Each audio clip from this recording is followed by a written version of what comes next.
What I'm doing, I'm having to sit down, unfortunately, and also reading this, which I hope you find interesting. It might sound a bit boring at first because I'm having to read it and it's coming out of the books, but it doesn't all tie up in the end. I'll start reading straight away. First of all, by the way, I'm awfully sorry not to see Mark Fraser here, because it's so important to this society. And making all these, giving us information and so forth. And very important, all the sightings we get. Right, well, it's all about humans actually, because I haven't any knowledge or other big cats other than that links in this country. And no next more. So I'll read it right from the start. The subject of absorbing interest in technique catch researchers is the colours of pumas. In the case for the black puma in America, the UK and Australia, does it exist, and if so, what are the causes of this apparently recent colour change? Puma's natural ranges stretch throughout the western regions of North America to the tip of South America, ranging in colour from very dark brown to reddish to grey. No black puma has ever been killed in North America. However, a black specimen was shot in South America, which was described as a whole head black, back and sides, and even tail was glossy black, while the throat, belly and inner surfaces of the leg were shaded off to stone grey. The eastern coastal regions of America, now divided between Canada and the US, were once covered by mature forests and scrubby wilderness. Large animals such as caribou and moose abounded in them, together with the wolves which hunted them. Puma and deer were scarce, but known to the settlers who arrived in the 18th century. When the lumbermen and settlers with axe, saw and fire cut down and cleared the forest and scrub, the wolves and large animals retreated west, and the puma and deer were eliminated to the point of extinction. In fact, by 1900, they were thought to be extinct. However, few scattered groups had survived amongst the forest, which were regenerating. Together with white-tailed deer, the puma's preferred food, they started to return to the area. Bruce Wright, author of The Eastern Panther, researched the puma in New Brunswick in eastern Canada between 1950 and 1970. Between these years, 300 sightings of pumas were reported to him, among which were a considerable number of black puma sightings, which he carefully studied. He selected only those seen at close quarters in daylight. Reports such as coat shiny black, jet black all over, black as midnight, etc. He discovered that the colour was due to backlighting. You know what I mean by that? You see, the bright light at the back, and then any animal looks dark when it's got a bright light behind it. Then he procured a large male puma, which had been shot by a government marksman on Vancouver Island, soaked the pelt in water, and photographed it from all angles. It never appeared black.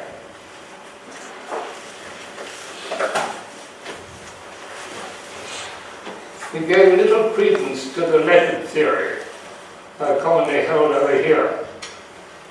Leopards have been turned loose, leopards that have been turned loose to escape. There were no reports in Canada of anything escaped all experts. His conclusion was that melanism had occurred in the eastern states of Canada due to the isolated small puma community in the same way as gigantism in another peripheral community in Patagonia, South America. One of these sightings he quotes was of a cub of an odd grey and black colour. It was observed in the spring of 1951 and seen quite often by truck drivers in the area, until it was finally seen at the fall in America, by the driver of a car standing in the road in front of him. The grey and black cub had become jet black all over. Most people now believe that there are humans living wild in the UK. There because they originally escaped from wildlife parks and private owners, together with releases, sometimes multiple. Their number is unknown, but at least sufficient to breed successfully. The pumas originally in captivity, which had escaped or been released, had no experience of life in the wild, having lived all their lives in small enclosures fed by hand, etc., with no chance to learn to survive in the wild from their parents. They had to start from scratch. In this particular vulnerable period, I believe mutations took place, including melanism and albinism. It is notable that in the western areas of America, where pumas have been relatively undisturbed, few mutations have taken place, whereas in eastern America, where some activity and disruption to the puma has occurred, more mutations have become obvious. In the UK, the pumas have suffered almost total disruption to their lives, with a corresponding increase in mutations compared with America. I lived with my wife in an isolated, still live with her. I lived with my wife in an isolated house surrounded by farmland. The killing of sheep started in the spring of 1983. Most of the farms around us lost several sheep. One in particular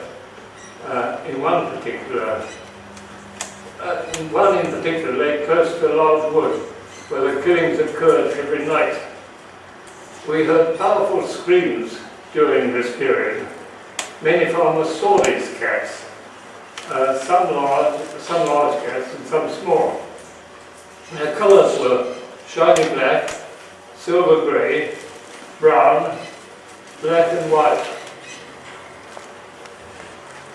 Maybe at the time I actually think that they were sort of feral cats that had gone wild. There were so many different colours.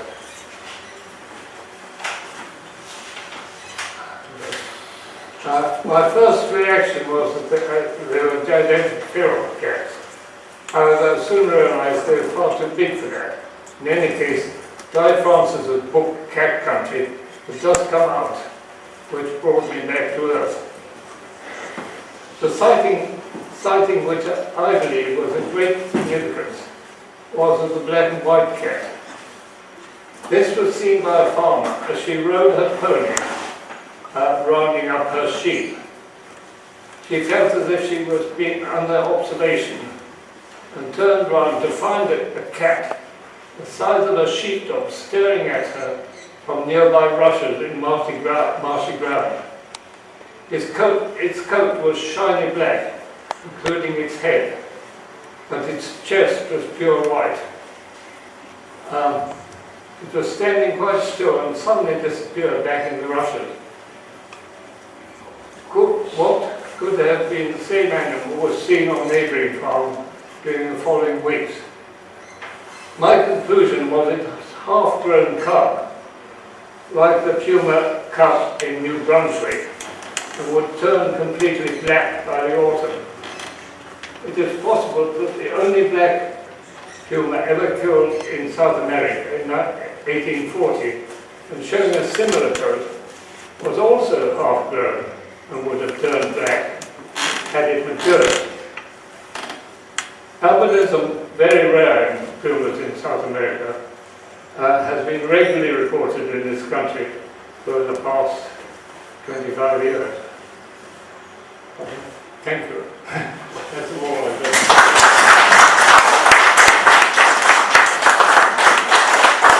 Folks, this is a very, very welcome opportunity to have Nigel here. Have we got any questions for him?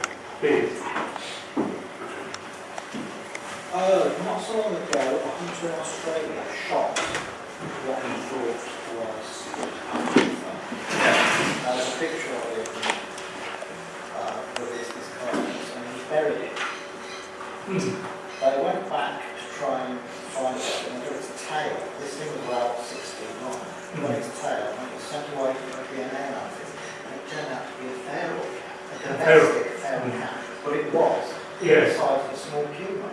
Yes, yes. So, do you think there could be some sort of... Well, I was just as puzzled as you were about that one. I didn't hear about that actually in Australia. But I know that right from the start they're supposed to get these, they always call them normal feral cats, weighing about 25, 30 pounds, something like that. But definitely, I mean, they have got other. Actually, this was about the same size as what the black ones are right through Queens and so forth. I have friends out there who, I'm going to take some magazine called Marcia. No? Have you heard of Marcia? Well, this is the lady who's formed a little society out there, particularly about big cats and foul science and so forth. And she reports them. She sends out an issue every 2 or 3 months.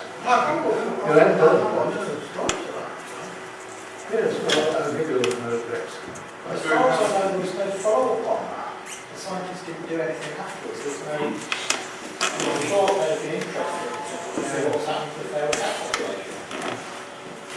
Do you know any more about the question? Well, they did what they could on the tail because I forget the name of the farmer who shot it. He dumped his body because, well, nobody really knows why. He put the body in a river. I think because he was afraid he was going to get prosecuted for shooting it. But it's not the only one. It's one of 3 or 4 of these enormous, supposedly leopard-sized feral cats that have now been shot. That's a fascinating thing. The tail was DNA tested and shown to be the same species as domestic cats. If the domestic cats can get that big, what's causing them to get that big? How long have they been doing it? I think someone will try and make a study of it. Any other questions, Michael? Anyone talking about leopards? Panthers? I've got 2 points I want to make. Yes. First one is that in Britain, a lot of witnesses say they've seen different cats at similar times, and it's different species at different times, so the territories are fairly linked. And I'm just wondering on the vocalisation, could people be hearing one and seeing the other and thinking, whichever way round, they could be seeing a big black one, but and then an hour later they hear a puma noise, and so put the 2 and 2 together. Presumably you've had that. I think it was I don't discount black pumas at all, I have to say, but I'm just wondering if one partial explanation is just that people mix up the vocalisations as the sightings are sort of similar. I don't think, I've always found, and I've found black ones, in a number of cases, brown ones and black ones together. Not only here, but in Wales and in other parts of the country. And it looks, it's very odd if you found a panther running around with a puma. But, of course, obviously there have been limited numbers of panthers, black panthers, black leopards escaped, we know, in the past, you know, some perhaps 2 or 3 together from, I think, the zoo in the Midlands or in Manila. But they didn't seem to have a group which is big enough to actually have caused all the black animals that have been seen up and down the country over the years. You think that successfully, you know, got going. Yes, I think my main point is whether they're sort of collaborating, whether a puma and a big black one, whether it's an animalistic leopard or whatever. Well, sometimes they may collaborate for hunting or whatever. I'm just speculating. No. I don't think so. I'm not suggesting that necessarily. Maybe that people have just seen in the evening they've seen a big black leopard, a big animalistic leopard, and in the night they've heard a puma, and they put the 2 and 2 together and thought, well, there's black I pumas. don't think they use the same territory so close as that. I mean, that's my know. I mean, nobody actually knows, but I don't think so. Nigel, sorry. Yeah. Over the years, spoken to a bit, and they said on a few occasions in North Devon, Yes. towards, there has been sightings of a black panther and a puma, normal coloured puma, running together.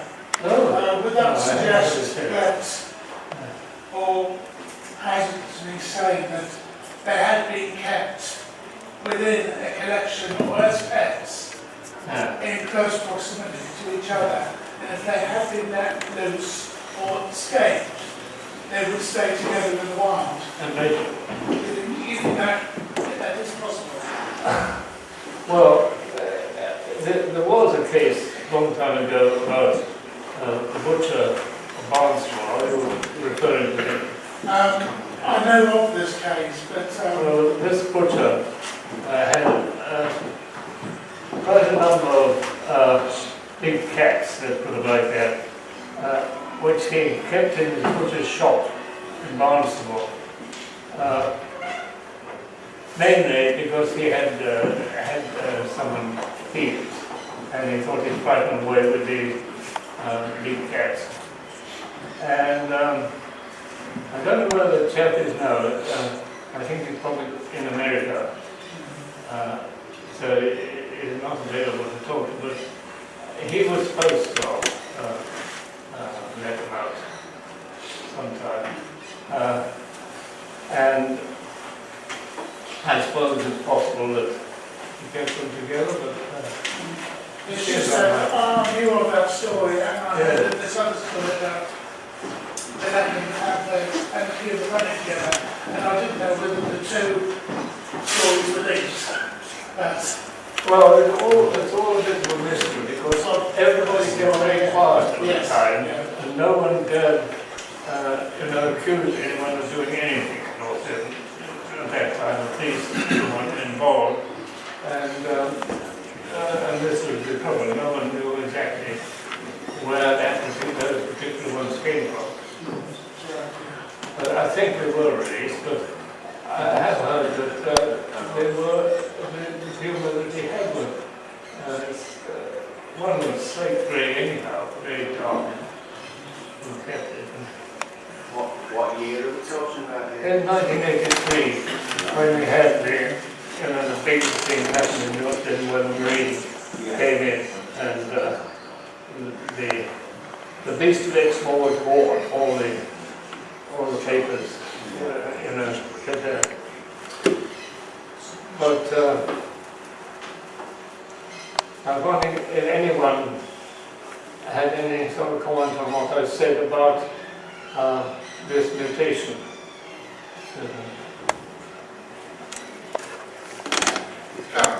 Well, if people see black cats in this country, why? Is there any reason to think that they're black pumas?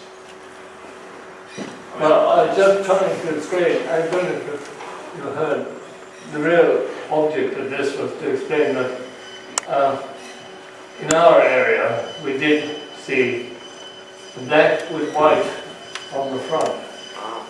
Well, what is it if it isn't if it isn't a black human, is it a black panther, a leopard? Do leopards have a white front? Just as happened in other countries beside it, really. Sorry, Gareth, I can never remember your name. Sorry, Lee. Yeah. I mean, it's interesting because I've always found it interesting in terms of when we talk about melanistic animals, in terms of that there does tend to be an assumption that it's always a leopard, whereas a lot of the pictures I've seen are quite heavy-set animals. And I'll be perfectly honest, I'm a bit of a jaguar nut, so I tend to go, my bias tends to be towards a jaguar. But one of the things I do know is that in certain areas of South America, in Brazil in particular, there are communities of black jaguars which are very heavy set, and they're earmarked by having quite short stubby tails and a white patch on their front. I don't know how much there is of it, but I've also read reports where melanism is more common in jaguars than it is in leopards. So, and I certainly rate the jaguar as much of an adaptable animal as the leopard, and certainly is making an imprint down into Northern America. So, I'm not against certainly hearing that some of the melanistic animals are actually jaguars. The one thing that I got against that is that if they were jaguars, they wouldn't be released in enough numbers to actually form the type of number of cats that seem to be around in the country. It would have taken years to have built up. Yeah, I mean, they were very popular in Victorian times, and they were very popular in the 60s London as well. I think if they've been in Victorian times, going a long way back, I couldn't go back further than, say, the two world wars. I think that it's possible that big cats were released then because of food rationing which took place. And everyone was very short of meat and so forth. And I think possibly some of the smaller zoos would have released them into the wild. In fact, there were, in one paper I was told by a friend of mine, I believe in the Daily Herald, at the time there were farmers getting up in arms about these big cats being released into the wild at the time. No one knew exactly what they were, but I think it's quite early. I'd like to say I do believe there are jaguars in the UK, although I do believe the majority of them are leopards, and they are not all black. There are some spotted and a lot of chocolate brown ones as well. It could be that the melanism is starting to die back and the lighter animals are cropping up. There certainly are jaguar white chest patches in South America, especially the Pantanal in Brazil. And that could be what people are seeing in the UK. I personally have seen one of my many sightings fitted exactly a jaguar. It was totally melanistic though. That was a view from the train I had. Although a lot of the cats I've been tracking in Dorset, I will tell you all more about later. And one of them in particular was very jaguar-like, and it left a very jaguar-like footprint. But I did later go back on that. I presumed it was a very old, mature male leopard, but I still may be wrong. But I only thought it was a jaguar because it wasn't. There was a river nearby, and I would never find any signs of this particular animal anywhere near a river or reed beds, of which I would expect from a jaguar being very aquatic living, especially in South America. And I thought as the habitat was there, it was more likely to be around those habitats where there was a lot of prey, but it wasn't. It was in hilly areas of chalk downland. So I went against that one particularly being a jaguar. But I personally believe there's enough jaguar kept in captivity to escapees to perhaps start a very small viable breeding population. We're going for one last one. Rick is going to catch my eye for 10 minutes. Thank you.